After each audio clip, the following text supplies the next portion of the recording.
আসসালামু আলাইকুম। এখন শুনবেন সংবাদ শিরোনাম। মশার উৎপাতে অতিষ্ঠ রাজধানীবাসী, এখনই পদক্ষেপ না নিলে মার্চে নিয়ন্ত্রণের বাইরে যাবে পরিস্থিতি। নতুন উদ্যমে শুরু হয়েছে কাজ, বলছে কর্তৃপক্ষ।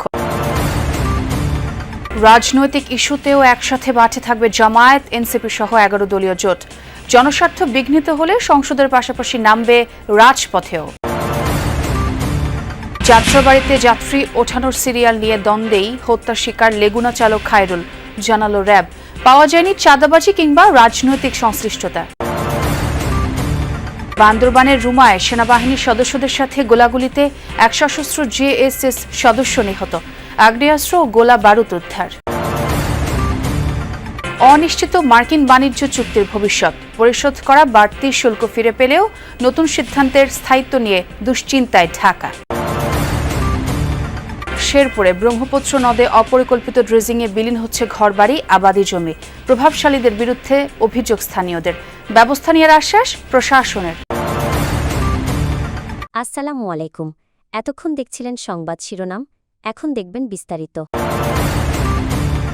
মশার বাড়ন্ত এখন পৌঁছে গেছে ধৈর্যের শেষ সীমায়। গবেষণায় উঠে এসেছে গত এক মাসে মশা বেড়েছে 40%।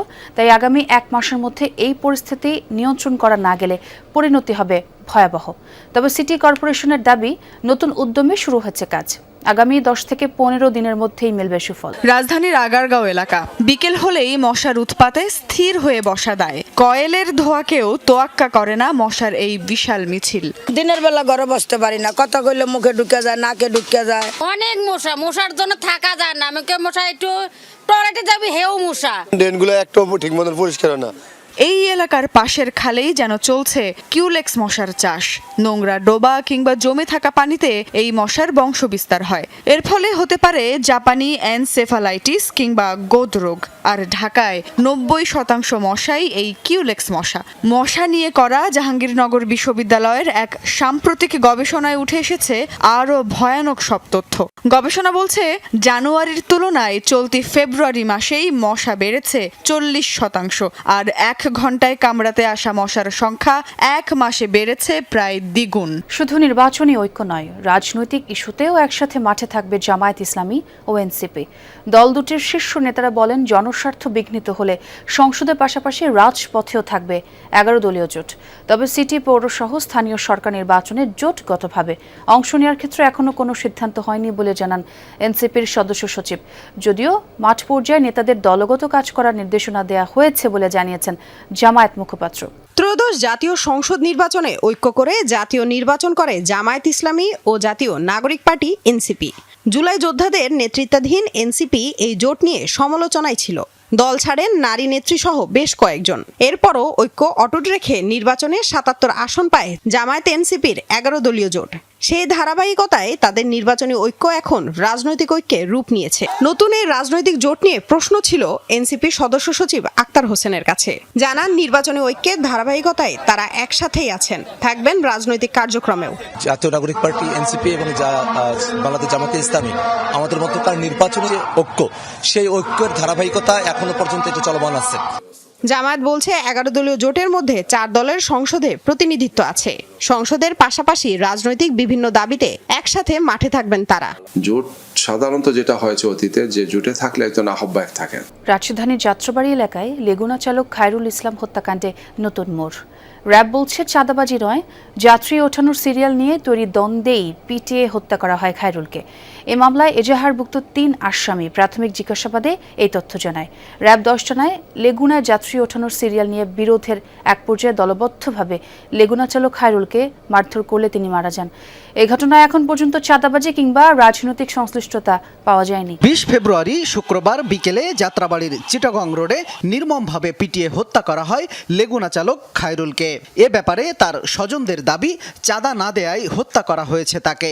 বিষয়টি সামাজিক যোগাযোগ মাধ্যমেও ভাইরাল হয়। ঘটনার একদিন পরেই যাত্রাবাড়ি থানায় খায়রুলের বাবা 8 জনের নাম উল্লেখ সহ অজ্ঞাত আরও 4 থেকে 5 জনকে আসামি করে হত্যা মামলা দায়ের করেন।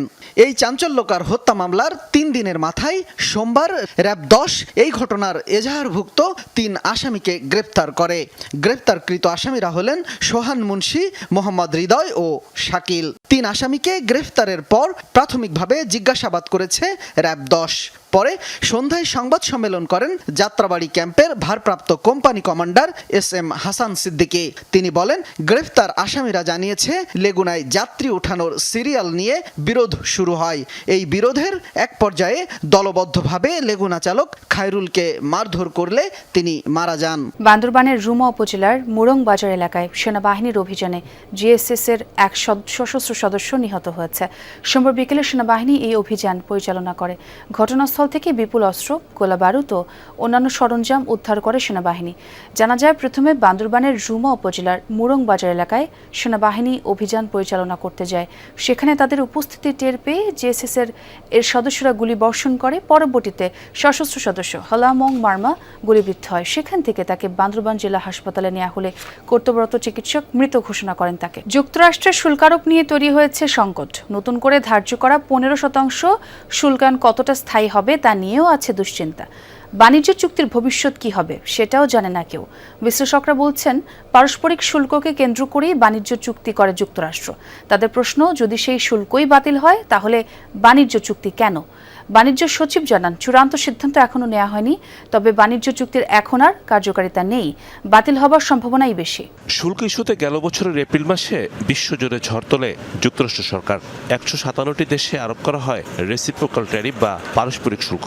প্রথমে বাংলাদেশের জন্য শুল্ক ধার্য করা হয় 37%, তারপর কমিয়ে নির্ধারণ হয় 35%। বাণিজ্য ঘাটতি কমাতে চুক্তি করার শর্তে গেল আগস্ট মাসে শুল্ক কমে দাঁড়ায় 20%। চুক্তি স্বাক্ষরের পর 1% কমে নির্ধারণ হয় 19% শুল্ক। তবে গেল 20 ফেব্রুয়ারি পারস্পরিক শুল্ক বাতিল করেছে মার্কিন সুপ্রিম কোর্ট। তারপর বিশেষ ক্ষমতায় 2 দফায় আবারও শুল্ক ধার্য করেছে ডোনাল্ড ট্রাম্প। নতুন শুল্ক হার এখন 15%। শুল্ক আরোপের নতুন এই সিদ্ধান্তে তেমন চাপে নেই বাংলাদেশ, বরং এই শুল্কের স্থায়িত্ব নিয়েই এখন দুশ্চিন্তা। তবে এতদিন পরিশোধ করা বাড়তি শুল্ক ফেরত দেওয়া নিয়ে নেই উদ্বেগ, কারণ তা পরিশোধ করেছে মার্কিন ক্রেতা প্রতিষ্ঠান। শেরপুরের ব্রহ্মপুত্র নদে নিয়ম নীতির তোয়াক্কা না করে চালানো অপরিকল্পিত ড্রেজিং কেড়ে নিচ্ছে শত শত মানুষের মাথা গোঁজার ঠাঁই ও ফসলি জমি। স্থানীয়দের অভিযোগ, প্রভাবশালী চক্রের সুবিধা মতো যত্রতত্র বালু তোলায় শুরু হয়েছে ভয়াবহ ভাঙন। প্রশাসনের নজরদারির অভাব আর উদাসীনতার কারণেই এই দুর্ভোগ বলছেন ভুক্তভোগীরা। জড়িতদের বিরুদ্ধে ব্যবস্থা নেওয়ার আশ্বাস দিয়েছে উপজেলা প্রশাসন। শেরপুর সদর উপজেলার নতুন ভাগলগড় এলাকা। ব্রহ্মপুত্র নদে নাব্যতা ফেরাতে চলছে মহাকর্মযজ্ঞ। তবে প্রদীপের নিচেই রয়েছে অন্ধকার। সরকারি মহাপরিকল্পনার অংশ হিসেবে 2018 সালে ব্রহ্মপুত্র নদের নাব্যতা ফেরাতে 169 কোটি টাকার ক্যাপিটাল ড্রেজিং প্রকল্পের উদ্বোধন করে BIWTA। কাজ শেষ করার কথা ছিল 2024 সালের নভেম্বর মাসে। এক দফা মেয়াদ বাড়িয়ে করা হয় 2027 সালের নভেম্বর পর্যন্ত, কিন্তু এখনো শেষ হয়নি 50 ভাগ কাজও।